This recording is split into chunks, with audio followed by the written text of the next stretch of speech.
Baik, saudara-saudara, apakah Anda berbahagia malam hari ini? Jika Anda berbahagia, lambaikan tangan Anda. Oke. Malam ini 95% berbahagia. Kemarin berapa ya? 99%. Malam ini kalau gitu ditambah lagi 99,5%. Oke, yang 0,5% kita bagikan kebahagiaan kita kepada mereka supaya lengkap seluruh peserta 100% berbahagia. Baik, bagikan kebahagiaan saudara kepada teman yang duduk di kiri, di kanan, dan di muka belakang Anda. Paling sedikit 6 orang malam ini. Katakan senang bertemu Anda malam hari ini.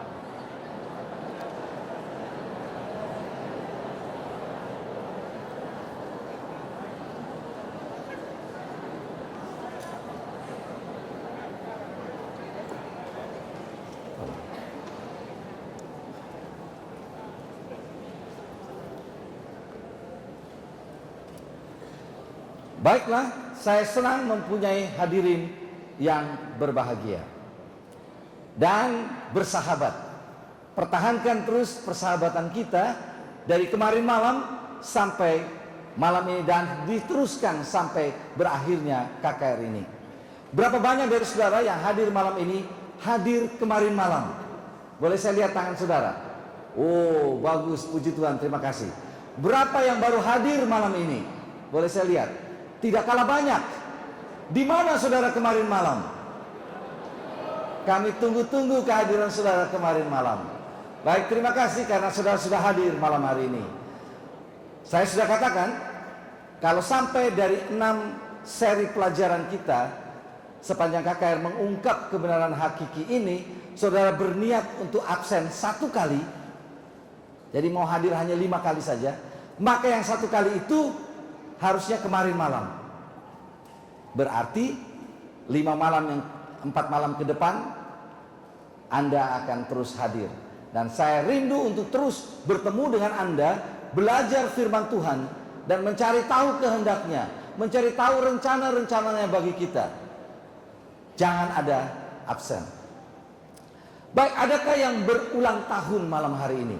Ada yang berulang tahun 5 Juli 2011. Ada yang berulang tahun di atas?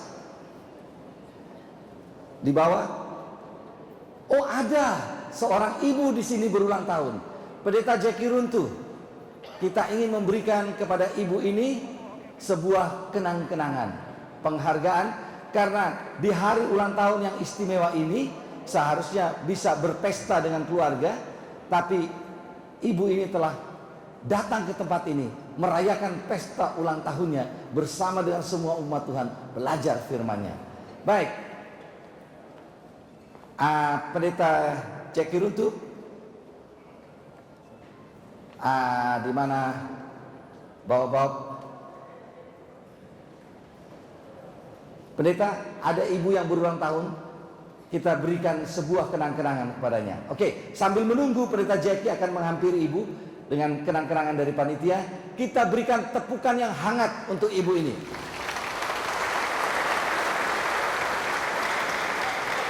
Happy birthday, selamat ulang tahun, semoga panjang umur dan diberkati. Oke, adakah pasangan-pasangan yang merayakan ulang tahun pernikahan malam ini? 5 Juli, menikah 5 Juli, ada? 5 Juli menikah? Oh, rupa-rupanya kurang populer ya tanggal 5 Juli. Orang yang bercinta tidak mau pilih 5 Juli. Mereka mau pilih tanggal-tanggal yang istimewa. Nah, ini bulan 11. Maksud saya tahun 2011. Jadi ada yang pilih tanggal 11, bulan 11, tahun 2011. Ya. Ada lagi yang mau pilih tanggal 12, bulan 2, 2012. Banyak orang mau pilih, tapi rupanya tanggal 5 Juli kurang populer. Oke, tidak ada yang berulang tahun pada bulan Juli tanggal 5. Oke, baik, kami ingin memberikan penghargaan kepada mereka yang datang paling jauh dari tempat ini, tapi datang juga. Adakah yang paling jauh? Kita mulai dengan 100 km. Ada 90 kilometer. Oh, di atas ada yang melambaikan tangan 100 kilometer.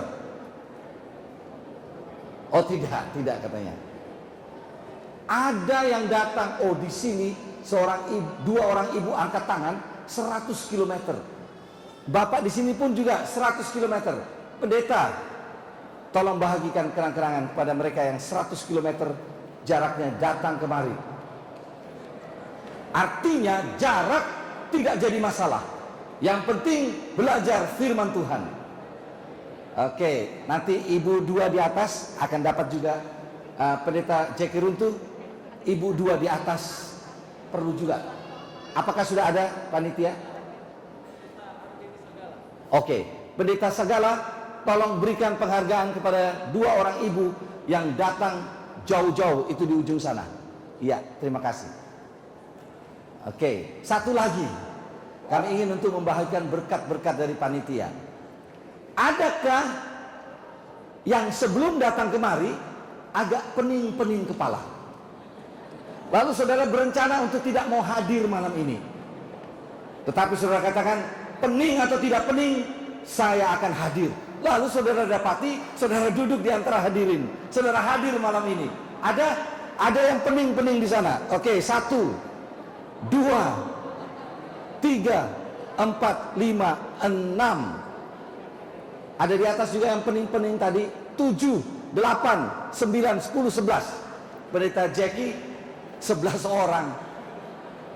Maksudnya tidak mau datang, pening kepala, tapi tidak mau rugi.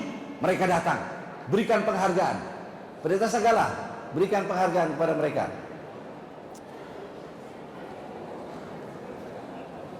Baik saudara-saudara, terima kasih untuk kesetiaan saudara hadir. Dan saya lihat jumlah di atas semakin bertambah. Hadirin, puji Tuhan untuk pekerjaan Roh Kudus menjamah hati saudara dan membawa saudara datang malam ini. Saya harap saudara akan terus datang sampai hari Sabtu tanggal 9 Juli nanti. Ada banyak sekali mutiara-mutiara kebenaran dari firman Tuhan, dari Alkitab ini akan terungkap, yang berisikan kebenaran-kebenaran yang hakiki, yang perlu kita sebagai umat Tuhan ketahui. Jangan sampai iblis lebih tahu ayat Alkitab dari kita, lalu dia simpangkan perhatian kita dari rencana-rencana Allah. Baik, kita akan membahas malam hari ini ibadah interpretasi versus ibadah Alkitab. Ada ibadah hasil interpretasi. Ada juga ibadah yang memang ibadah yang disarankan, diajarkan oleh Alkitab. Yang mana yang kita mau pilih. Baik, sebelum kita tiba di situ, kita ulangi sedikit pelajaran kita kemarin malam. Kita sudah pelajari teori evolusi. Satu teori yang mengatakan bahwa tidak ada pencipta. Dan kita sudah pelajari bahwa teori evolusi ini mendapatkan serangan mematikan. Dibuktikan oleh banyak temuan-temuan fosil-fosil yang membuktikan tidak benar terjadi proses evolusi. Yang benar adalah dunia kita dijadikan karena dentuman hebat lainnya. Dentuman yang hebat lainnya itu adalah Allah berfirman, jadilah terang. Lalu terang pun jadilah. Memang ada Big Bang, dentuman hebat. Tapi dentuman hebat itu bukan teori evolusi, tetapi suara Allah berfirman, jadilah terang. Lalu terang pun jadilah. Kita pelajari kemarin Kejadian 1 ayat yang pertama. Pada mulanya Allah menciptakan langit dan bumi. Untuk teori evolusi dibutuhkan waktu yang panjang sekali. Mesti pinjam cara orang Jawa menyebutkannya. Kalau orang Jawa menyangatkan sesuatu, dia bikin panjang jadi panjang sekali. lama sekali, artinya lama sekali, miliaran tahun. Lalu jalannya pun berbelit-belit. Mesti terjadi kematian, berubah menjadi makhluk yang berbeda. Kematian berubah, dan begitulah teori evolusi.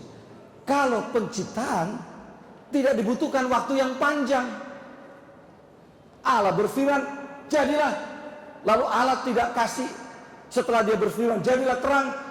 Lalu dia kasih kesempatan kepada ahli-ahli evolusi, lanjutkan.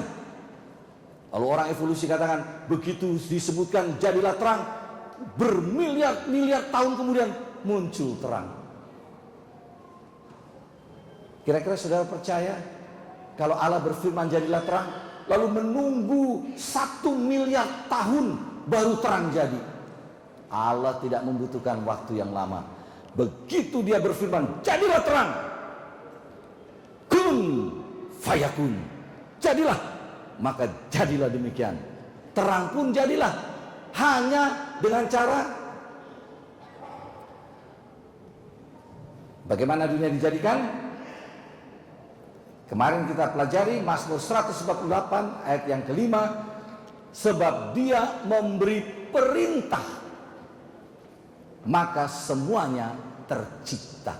Dia hanya kasih perintah, jadilah terang, maka terang pun tercipta. Tidak menunggu miliaran tahun untuk menciptakan terang.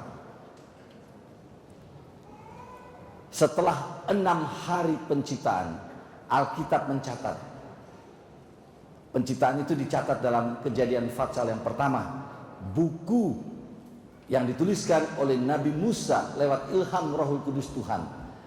Buku pertama dari kitab Torah. Kitab yang pertama kitab Torah atau kitab pengajaran. Kejadian 1 ayat yang pertama dan seterusnya, lalu ditutup dengan Kejadian 2 ayat yang pertama. Demikianlah diselesaikan langit dan bumi dan segala isinya. Besok malam kalimat ini akan kita kaji lebih dalam. Langit dan bumi dan segala isinya. Ini kalimat ini singkat, tapi isinya padat. Orang bilang penuh dengan muatan kebenaran. Besok malam jangan lupa hadir tepat pada waktunya, kita akan pelajari tentang hal itu. Demikianlah diselesaikan langit dan bumi dan segala isinya. Ayat yang kedua, ketika Allah pada hari ke-7 telah menyelesaikan pekerjaan yang dibuatnya itu. Berapa lama dia jadikan langit dan bumi? 6 hari. Lalu dia tambah 1 hari lagi kepada minggu atau pekan penciptaan. Hanya Allah yang bisa tambah hari. Kita tidak bisa tambah hari. Kita tidak bisa menambah jumlah hari atau jumlah jam. Kita diatur oleh waktu. Saya kasih contoh.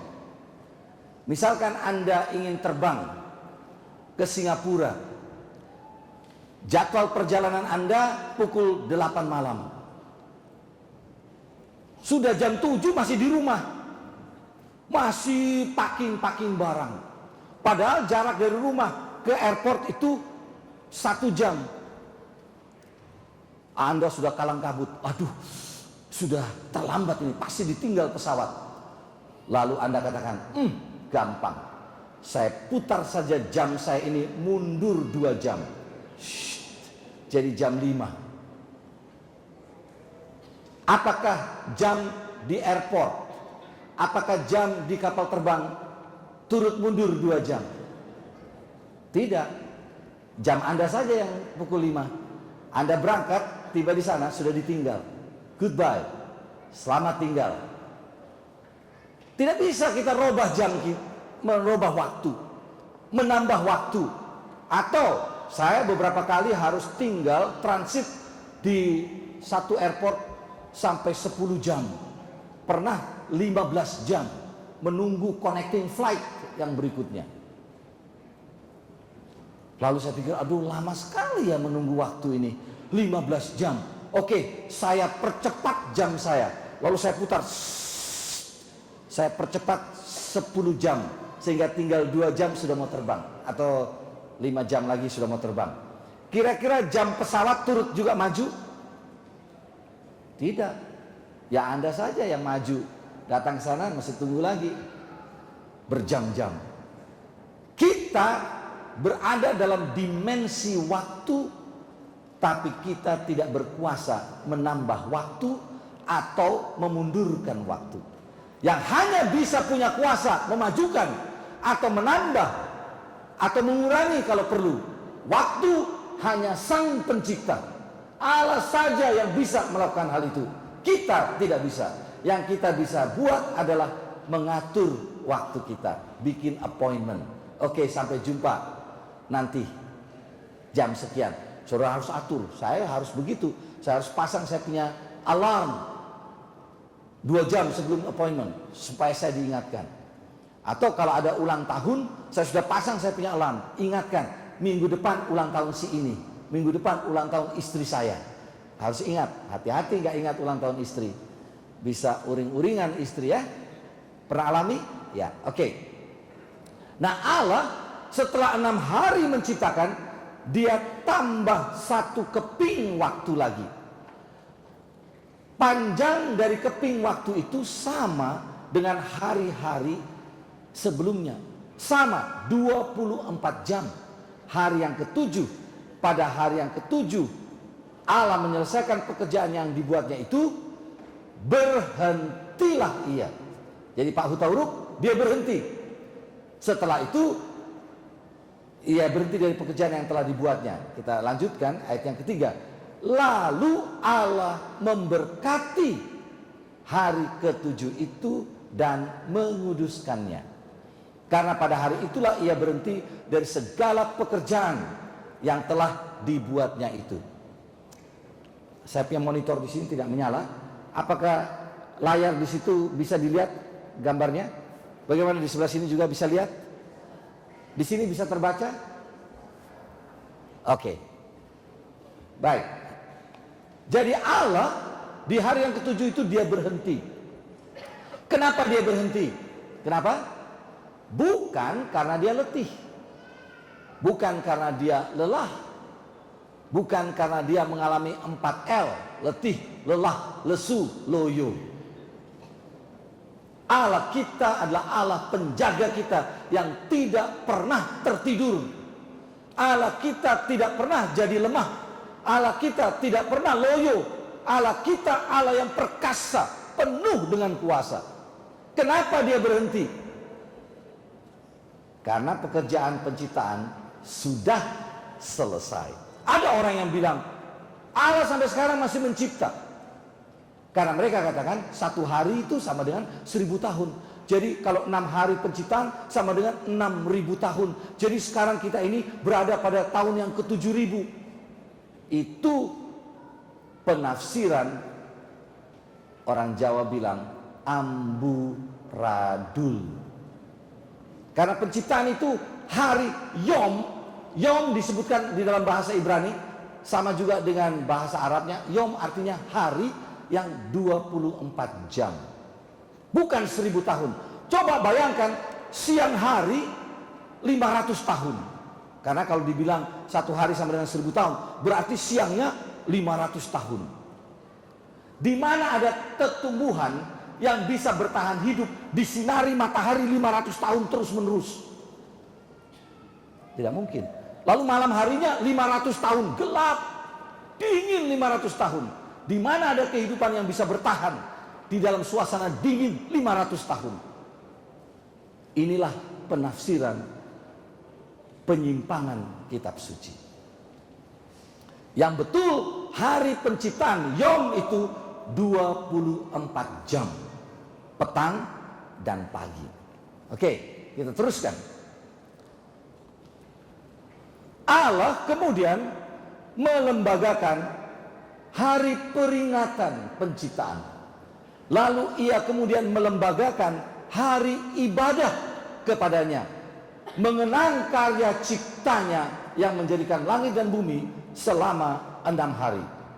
Dan itu merupakan hari kedaulatan Allah.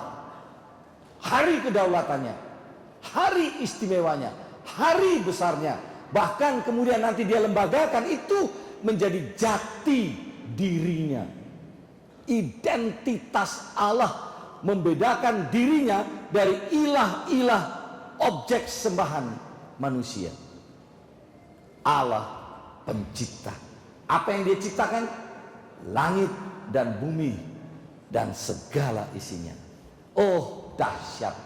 Kalau belajar firman Tuhan itu dahsyat. Luar biasa. Membuka mata rohani kita, membuat kita digugah, terbangun. Betul, Allah kita itu luar biasa. Banyak lagu-lagu dinyanyikan, dikatakan, we have an awesome God. God, you are awesome. Dahsyat, hebat, awesome. Allah kita pencipta. Lalu dia buat sekarang sebuah hari peringatan, monumen penciptaan. Dan yang menarik, monumen penciptaan ini tidak dibuat oleh Allah dalam bentuk benda. Monumen benda, tugu, obelisk, monumen nasional, monumen penciptaan. Tidak. Dia tidak dirikan monumen penciptaan itu di puncak gunung Everest, gunung tertinggi di dunia. Bila mana matahari terbenam pada hari yang ke-6, memasuki hari yang ke-7. Tatkala di Indonesia paling gampang untuk cari tahu kapan matahari terbenam, bila mana dengar azan maghrib. Itulah saatnya matahari terbenam. Pak Simanjuntak, gampang di Indonesia ya, tahu kapan maghrib matahari terbenam. Itulah saatnya kita masuk kepada hari yang ke-7, hari Sabat Tuhan. Baik, itulah hari yang dijadikan oleh Allah menjadi hari ibadah, hari kedaulatannya, hari peringatan penciptaan. Dan peringatan penciptaan ini, Sabat ini tidak bisa dibom, tidak bisa dihancurkan oleh waktu. Stupa Borobudur 9 buah diledakkan oleh teroris. Sabat tidak bisa dihancurkan, tidak bisa dibom. Allah itu dahsyat. Dahsyat. An awesome God. Jadi Pak Situmorang, puji Tuhan kita punya Allah yang dahsyat. Ibu Vera, terima kasih Ibu datang malam ini. Kita mau kenali Allah kita yang dahsyat itu. Baik. Nah, sekarang tiba kepada satu pertanyaan. Pertanyaan ini memikat perhatian dunia di mana-mana, di seluruh dunia. Pertanyaan ini sangat besar dan isi pertanyaan itu adalah yang mana yang disebut hari Tuhan? Yang mana yang disebut hari ibadah itu? Kebanyakan orang-orang Kristen menganggap bahwa hari pertama dari pekan, hari Ahad atau Yom Ehad bahasa Ibraninya, atau hari Minggu, itulah hari ibadah sesuai dengan apa yang Allah perintahkan. Ada juga kelompok orang-orang pengaku pengikut Kristus yang menjadikan hari ke-7 itulah hari ibadah, itulah hari keramat, itulah hari kedaulatan Allah. Mereka merayakan hari yang ke-7 dari pekan yang jatuh pada hari Sabtu. Ada juga orang yang menjadikan hari yang ke-6. Jadi kalau lihat ini memang menarik sekali ini manusia kita ini ya. Banyak yang katakan, oh kalau Anda hari ke-7, Anda hari ke-6, hari pertama, kami pilih hari yang ke-6. Hari yang ke-6. Ada juga orang yang katakan, oke, Anda hari ke-7, hari pertama, hari ke-6, kalau kami hari apa saja. Yang penting ada satu hari dalam satu pekan untuk beribadah. Nah, kami pilih hari itu. Mau Senin kek, mau Selasa kek, atau Rabu, Kamis, hari apa saja.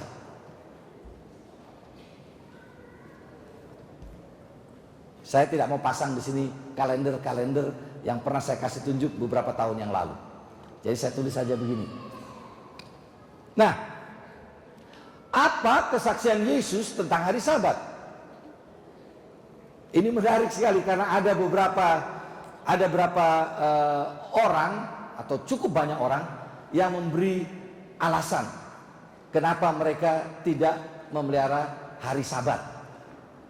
Yesus katakan, Markus 2 ayat 27 dan 28, hari Sabat itu dijadikan untuk manusia dan bukan manusia untuk hari Sabat. Jadi anak manusia adalah juga Tuhan atas hari Sabat. Hari Sabat dijadikan untuk siapa? Untuk Tuhan. Ada kelompok-kelompok orang yang katakan Sabat itu untuk orang Yahudi. Hari ibadahnya orang Yahudi. Ketika ada yang bertanya kepada saya, Bapak ke gereja hari apa? Saya katakan hari Sabat. Oh, apakah Bapak beragama Yahudi? Saya tanyakan, kenapa rupanya? Loh, kan Sabat itu hari ibadahnya orang Yahudi. Saudaraku, dengarkan ini. Ketika hari Sabat dilembagakan oleh Allah sesudah hari ke-6 penciptaan itu, di mana orang Yahudi? Belum ada seorang pun orang Yahudi di sana. Yang ada baru 2 orang. Siapa mereka? Adam dan Hawa. Apakah Adam dan Hawa orang Yahudi? Tidak. Adam dan Hawa adalah nenek moyang manusia. Nenek moyang saudara dan saya. Ada dari antara saudara di sini yang bukan berasal dari keturunan Adam dan Hawa? Ada? Semua kita dari Adam dan Hawa. Kalau ada yang tidak berasal dari Adam dan Hawa, tolong kasih tahu sama saya setelah selesai KKR. Kita berfoto bersama. Lalu saya akan kirim ke Facebook dan katakan, saya bergambar dengan satu orang yang bukan keturunan Adam dan Hawa. Orang akan tanya, kalau begitu keturunan dari mana? Adam dan Hawa. Jadi belum ada orang Israel. Orang Israel belum ada. Ada orang yang katakan, kami tidak mau beribadah pada hari yang ke-7 hari Sabat, karena nanti identik sama dengan orang Yahudi. Kami bukan orang Yahudi. Kami pengikut Kristus. Jadi kami tidak mau beribadah hari Sabat. Sama dengan orang Yahudi. Oke. Kalau memang betul pribadi ini tidak mau menyucikan Sabat, alasannya tidak mau identik dengan orang Yahudi, orang itu harus konsisten. Kenapa harus konsisten? Karena orang itu yang menolak Sabat, dia juga harus tolak yang lain-lain yang berbau Yahudi. Nomor 1, ia harus tolak Yesus Kristus. Kenapa? Yesus Kristus itu seorang Yahudi. Lahir dari keluarga Yahudi. Kalau begitu mesti ditolak dong Yesus Kristus, karena dia berbau Yahudi. Kalau kita tolak Sabat karena dia berbau Yahudi, maka kita harus tolak rencana keselamatan Yesus Kristus. Karena Yesus Kristus katakan, mula-mulanya keselamatan itu diberikan kepada orang-orang Yahudi. Jadi kita harus tolak rencana keselamatan Yesus Kristus. Kalau kita tidak mau sesuatu yang berbau Yahudi, kita harus tolak murid-murid Yesus yang orang-orang Yahudi. Matius, Lukas bukan, langsung. Matius, siapa lagi? Masih ingat? Yohanes, Thomas. Tolak mereka semua. Yang lainnya harus kita tolak adalah buku Mazmur. Banyak orang Kristen mengarang lagu digubah dari buku Mazmur. Tolak, karena itu berbau Yahudi. Semua buku Alkitab buang, karena semuanya ditulis oleh penulis-penulis orang Yahudi. Buku Proverbs, Amsal, Soleman, Amsal, Salomo harus dibuang dari Alkitab kita. Kenapa? Raja Salomo orang Yahudi, orang Israel maksudnya.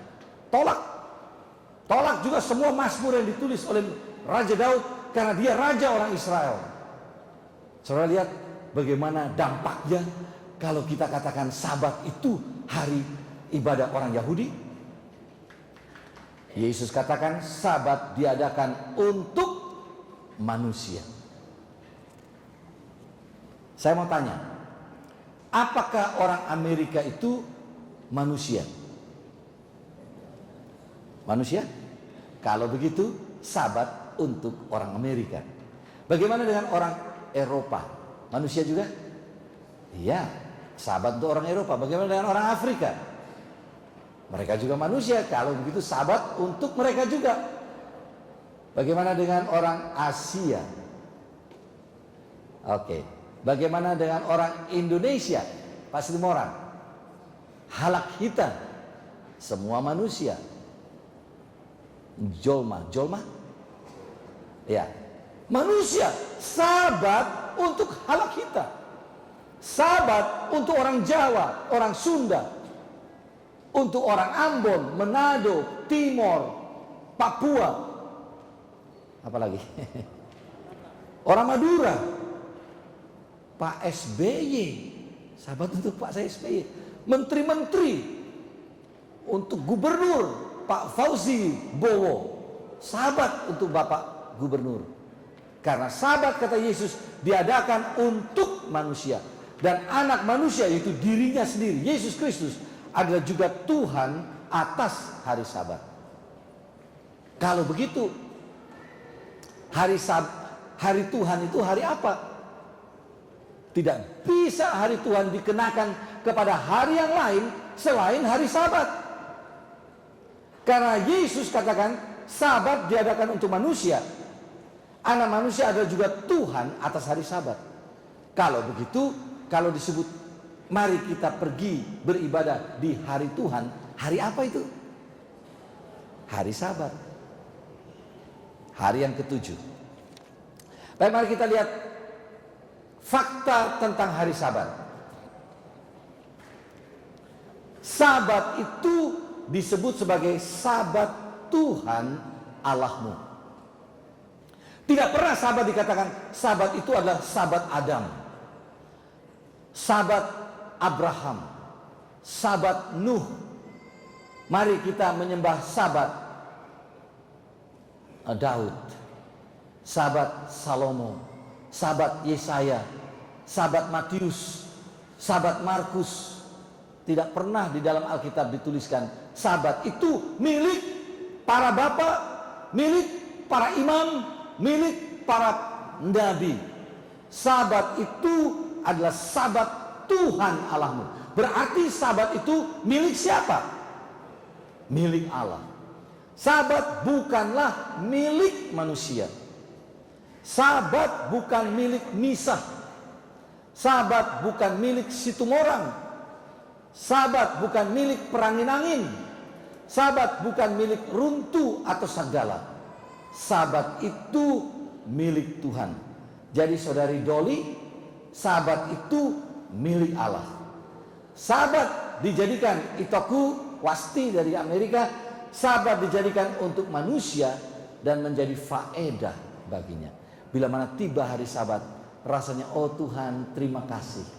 Segar jiwaku, segar tubuhku, karena saya mau bertemu dengan Allahku. Sabat luar biasa, berkatnya dahsyat. Saya bagi bahasan saya ini malam ini dan besok, karena dari 10 hukum Allah itu, hukum yang terpanjang isinya perintah hukum yang keempat, hari Sabat. Paling panjang. Allah ingin agar umatnya baca, dalami, ketahui, praktekkan, hayati, amalkan. Oke. Perintah hukum yang berlaku untuk semua. Ternyata sabat itu untuk semua. Oke, mari kita cari buktinya. Saya berikan kepada saudara ayat-ayat kitab suci. Jangan-jangan ada ayat-ayat kitab suci yang belum pernah saudara baca. Ini akan menolong saudara untuk dibuka mata kita. Hebat Allah itu kalau dia berfirman. Kita baca yang pertama, Imamat 24 ayat 22. Dengarkan ini. Kalau saudara nanti dengar ada orang katakan, sabat itu untuk orang Yahudi, suruh baca ayat ini. Imamat 24 ayat 22. Satu hukum berlaku bagi kamu, baik bagi orang asing maupun bagi orang Israel asli. Sebab akulah Tuhan Allahmu. Hukum ini berlaku untuk siapa saja? Orang Israel asli dan juga orang apa? Orang asing. Siapa itu orang asing? Bukan orang Israel asli. Mereka adalah orang-orang bangsa-bangsa yang lain yang ikut-ikutan membonceng orang Israel atau tinggal bersama orang-orang Israel, dan satu hukum saja berlaku untuk mereka, orang Yahudi dan juga orang asing. Kita lihat ayat yang berikutnya, Bilangan 15 ayat 15 dan 16. Mengenai jemaah itu, haruslah ada satu ketetapan bagi kamu dan bagi orang asing yang tinggal padamu. Semua yang kata orang asing saya beri warna berbeda dan digarisbawahi. Itulah suatu ketetapan untuk selama-lamanya bagi kamu turun-temurun. Kamu dan orang asing haruslah sama di hadapan Tuhan. Satu hukum dan satu peraturan berlaku bagi kamu dan bagi orang asing yang tinggal padamu. Jadi peraturan hukum ini untuk siapa saja, Pak? Lupa saya nama Bapak. Pak Huta Barat, Horas Bapak. Satu peraturan yang sama, satu hukum yang sama, sabat yang sama, harus berlaku Pak Huta Barat kepada orang Israel asli dan juga orang asing. Semua bangsa. Mari kita lihat lebih lanjut ayat 29. Baik bagi orang Israel asli maupun bagi orang asing yang tinggal di tengah-tengah kamu, satu hukum saja berlaku bagi mereka, berkenaan dengan orang yang berbuat dosa dengan tidak sengaja. Artinya di mata Tuhan sama. Apakah kamu orang Israel, darahmu mengalir darah keturunan dari Abraham langsung ataukah bukan?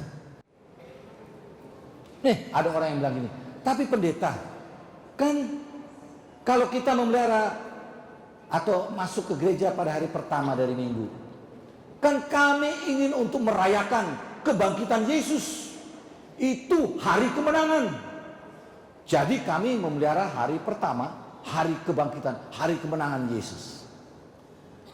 Mohon maaf saudara-saudara yang kekasih, ternyata perintah itu tidak ada di Alkitab. Anda boleh bolak-balik baca Alkitab ini dari Kejadian ke buku Wahyu, mondar-mandir dari depan ke belakang, belakang ke depan, tengah ke belakang, tengah ke depan. Anda tidak akan temukan ayat yang mengatakan rayakanlah hari kebangkitanku. Nah, bangsa Indonesia merdeka tahun berapa? 1945. Tanggalnya 17 Agustus. Jatuhnya hari apa? Hari Jumat. Orang Indonesia yang cerdas tidak menjadikan hari Jumat menjadi hari kemerdekaan.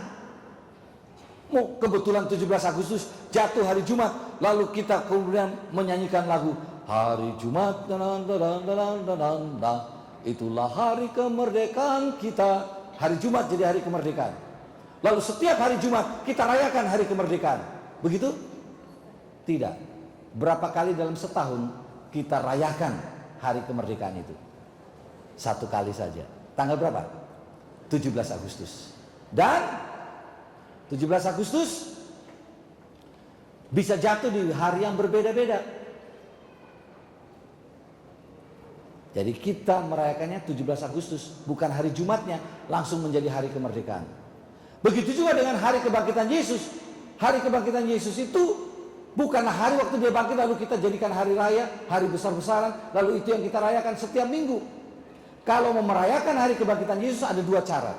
Yang pertama, beri diri dibaptiskan. Karena itulah perintah firman Tuhan. Mereka yang mati di dalam Kristus, yang dibaptiskan itu sama dengan mati dikuburkan bersama Yesus, lalu bangkit menuju hidup yang baru. Nah, itu hari kebangkitan Yesus. Dirayakan, baptisan dengan cara diselamkan. Cara yang kedua adalah rayakan kebangkitan Yesus satu kali saja dalam satu tahun, yaitu tanggal 16 bulan Nisan, penanggalan Yahudi. Bukan dengan merayakannya setiap pekan, setiap minggu pada hari yang pertama. Oke, kita maju cepat. Kita sudah mau selesai, sudah mau selesai. Ada yang katakan, kan waktu Yesus mati, kan sudah dirubah hukumnya. Sabat pun sudah dirubah. Yang menarik, dikatakan hukum dirubah, 9 tidak dirubah, hanya 1 yang dirubah. 9 tetap berlaku, yang 1 saja yang berubah, hari Sabat. Sekarang, apa yang berubah oleh kematian Yesus? Bukan hari Sabat. Siapa yang berubah? Apa yang berubah? Status Anda, saudara, Anda dan saya. Status kita orang berdosa menerima kematian Yesus. Kita diselamatkan. Status kita berubah. Kita yang berubah. Makanya dikatakan di sini di Yohanes 3 ayat 16, mari kita baca sama-sama. Terdengar. 1, 2, 3.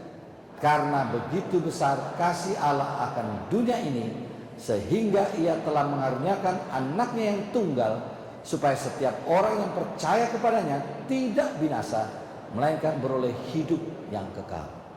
Siapa yang berubah? Manusia. Siapa yang bisa percaya kepada Yesus Kristus? Manusia. Bisakah hewan percaya kepada Yesus? Bisa? Kami punya seekor burung mainan, burung beo kalau di Indonesia namanya. Dilatih oleh keponakan saya, Albert Ruus. Pintar sekali ini burung ini bicara. Dia bisa katakan 35 kalimat. Dia bisa katakan begini, Happy Sabat. Tapi saya tahu dia tidak mengerti itu. Kenapa? Hari Senin dia bilang Happy Sabat. Hari Selasa dia sebut Happy Sabat. Good morning, jelas sekali R-nya. Malam-malam pun dia bilang good morning, berarti dia tidak mengerti. Dia hanya tahu saja menghafal. Dia sebutkan God is good. Saya kasih dia makanannya. Dia suka makanan-makanan anjing. Kasih, habis dia makan, God is good. Wah, bagus ya. Jesus loves you. Wah, dia bisa panggil nama kami satu-satu. Satu kali teman kami Hana Sembiring datang ke rumah, cerita ketawa-ketawa, tiba-tiba burung beo ini katakan cerewet. Wih, Hana kata, ih, gua dibilang cerewet. Padahal kami, karena dia suka ngomong, jadi kami bilang cerewet. Dia tiru cerewet. Nah, saudaraku, burung beo ini bisa menirukan suara kita, tapi dia tidak bisa mengerti. Karena itu dia tidak bisa saya bawa ke KKR. Karena dia bisa bilang Happy Sabat, kita bawa ke KKR supaya nanti dia bertobat. Nggak bisa. Kalau binatang bisa bertobat, saya akan undang Anda semua. Di flyer undangan akan ditulis, bawalah semua hewan peliharaan Anda.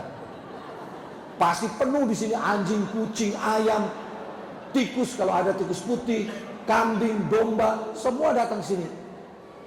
Lalu saya ajar mereka menerima Yesus Kristus. Bisa binatang menerima Yesus? Tidak bisa. Siapa yang bisa terima Yesus? Kita manusia. Nah, sekarang sebagai penutup, saya senang Alkitab bahasa Indonesia terjemahan Klinker tahun 1863. Ada yang sudah lahir? Belum ada. Oke, isinya begini. Karena begitu Allah cinta sama dunia, sampai dia kasih anaknya yang tunggal, supaya masing-masing orang yang percaya sama dia jangan binasa, melainkan mendapat hidup yang kekal. Isinya sama, cuma bunyinya beda. Ini terjemahan tahun 1863. Allah cinta dunia, dia kasih anaknya yang tunggal. Siapa yang percaya akan dia jangan binasa, melainkan mendapat hidup yang kekal. Apa amaran Yesus tentang sehari Sabat? Penutupnya, penutup. Matius 24 ayat 20. Saudara lihat. Ada yang bilang, tapi pendeta, tidak ada perintah Sabat di buku perjanjian baru seperti di perjanjian lama. Besok saudara akan pelajari apakah ada perintah hukum yang keempat tertulis di perjanjian baru. Satu pekabaran yang sangat indah, jangan sampai tidak datang, karena besok kita akan belajar tentang itu. Tapi lihat, Yesus katakan, berdoalah supaya waktu kamu melarikan diri itu jangan jatuh pada musim dingin dan jangan pada hari Sabat. Ini setelah Yesus ucapkan baru terjadi 40 tahun kemudian, ketika Yerusalem dikepung oleh Jenderal Titus dari kerajaan Roma dan Yerusalem dihancurkan, dirubuhkan. 40 tahun kemudian. Ada yang katakan Yesus disalib, lalu dia robah Sabat menjadi hari Minggu, hari kebangkitan, yang terjadi beberapa hari setelah ia ucapkan itu. Nah, kalau Yesus memang mau merubah hari, tidak mungkin dia katakan ini. Jangan sampai jatuh pelarianmu itu pada hari Sabat, musim dingin atau hari Sabat. Ini bukan mengajar orang Yahudi. Yesus sedang memberikan amaran kepada pengikut-pengikutnya orang Kristen. Nanti besok kita sambung ini. Jadi Yesus memberikan perintah, jangan sampai pelarianmu jatuh di musim dingin atau pada hari Sabat. Jadi artinya pelihara Sabat. 40 tahun kemudian masih orang pelihara Sabat dan seterusnya. Jadi tidak ada bukti Yesus mati merubah Sabat, karena dia kasih amaran di sini. Baik saudaraku yang kasih, waktu jua saja yang tidak izinkan saya untuk maju terus.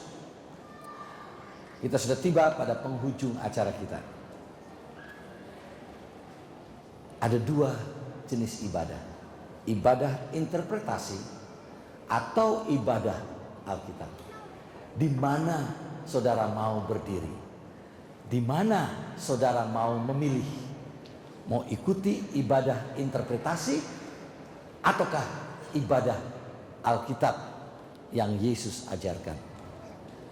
Kalau saudara, saya akan memilih ibadah Alkitab. Bagaimana Anda? Jika Anda mempunyai pilihan malam ini, yang dalam hati Anda katakan, terima kasih Tuhan untuk firman-Mu malam ini. Saya mau membuat keputusan saya malam ini. Saya mau memelihara hari ibadah Alkitabiah.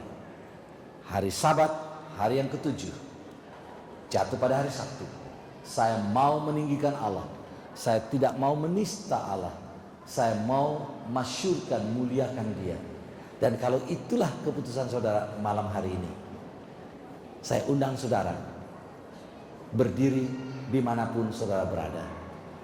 Katakan, Yesus, inilah keputusan saya malam ini. Saya mau berdiri di pihak-Mu. Saya mau beribadah, ibadah yang Engkau minta saya lakukan. Puji Tuhan, saya senang dengan orang Jakarta. Orang Jakarta itu kalau membuat keputusan cepat, tidak perlu dipanggil-panggil terus. Diminta langsung berdiri. Puji Tuhan, semoga Tuhan memberkati saudara-saudara, dan biarlah Roh Kudus menjamah hati saudara seterusnya untuk berada pada keputusan yang sama. Mari kita berdoa. Bapa di sorga, terima kasih untuk firman-Mu malam ini. Terima kasih kepada kami telah dibukakan rencana-rencana-Mu, kehendak-Mu begitu juga sasaran-sasaran serangan iblis. Malam ini Engkau lihat kami berdiri. Kami telah membuat keputusan, kami mau mengikut Engkau apapun yang terjadi. Kami mau memilih beribadah pada hari ibadah Alkitabiah, hari ibadah yang Engkau mintakan untuk kami pelihara. Terimalah keputusan yang kami telah buat malam ini. Engkau lihat kami berdiri, meteraikan itu di hati kami, dan pulanglah bersama kami dengan damai dan sejahtera dengan keputusan ini di hati kami, yang akan terus kami pertahankan sampai berakhirnya KKR ini dan juga sampai Yesus datang. Sertai kami dalam perjalanan pulang, jauhkan kami dari segala mara bahaya, tibakan di rumah dengan selamat. Lalu besok bawalah kami dengan selamat pula datang untuk mendengarkan firman-Mu lebih lanjut lagi. Terima kasih Bapa, oleh karena Engkau dengar doa kami. Di dalam nama Yesus Kristus kami berdoa. Amin.